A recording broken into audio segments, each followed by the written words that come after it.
It's one small step for man, one giant leap for mankind. Cut! Okay, great, we got it. In 1969, the human race took its first tentative steps on the surface of the moon. Or so we're told. Since Neil Armstrong's giant leap for mankind, hundreds of conspiracy theories have been put forward, claiming the Apollo 11 moon landing was shot on a movie set. How is the American flag flapping in space? Where are the stars? And why would they do this? Today on Debunker, we're shooting for the stars and asking, was the moon landing faked?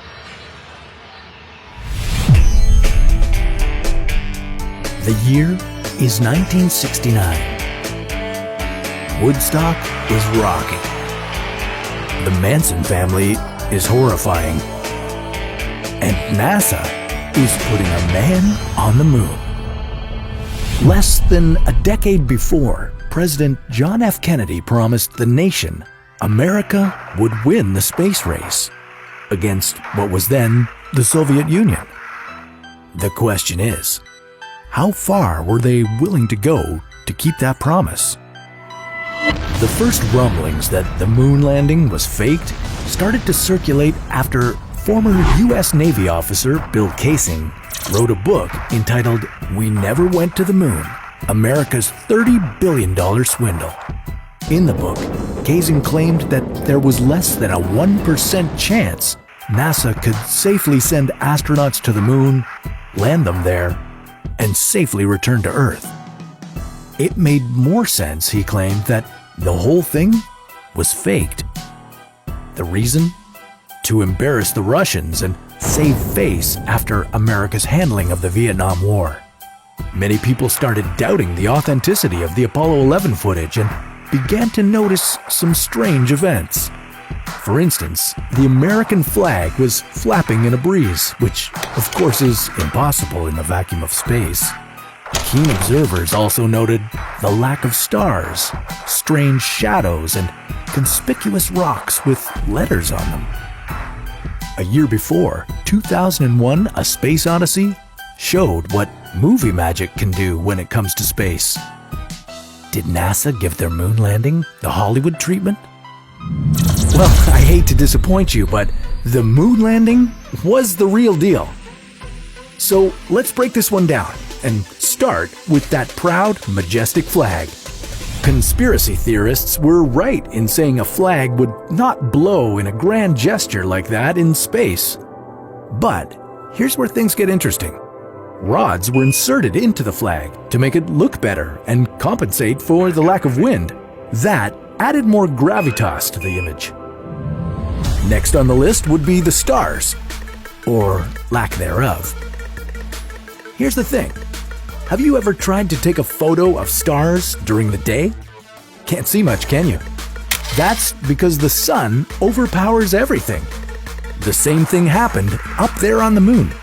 Those shots from the lunar surface are the equivalent of daytime photography. Okay, so we covered the light, but what about darkness? Those shadows look like some amateur filmmaking, don't they? Well, you gotta remember, rough and uneven surfaces don't reflect light smoothly. A light that bounces off an irregular surface can make a weird shadow. You try lighting some moon rocks. It's hard, okay?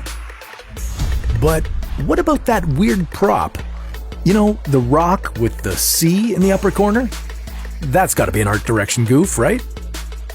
Today, we have conveniences with digital photography, but film, let alone film in space, can do some weird stuff.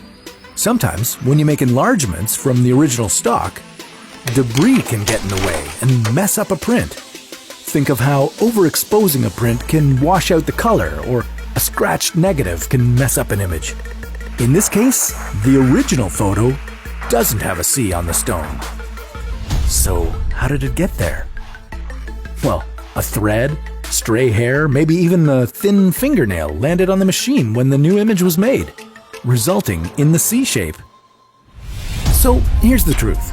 As fun as it is to wonder if the moon landing was faked, 2 American astronauts did land on the moon in 1969. And even if you believe they didn't, that's not going to change the minds of the engineers who put them there. So we're considering this conspiracy debunked.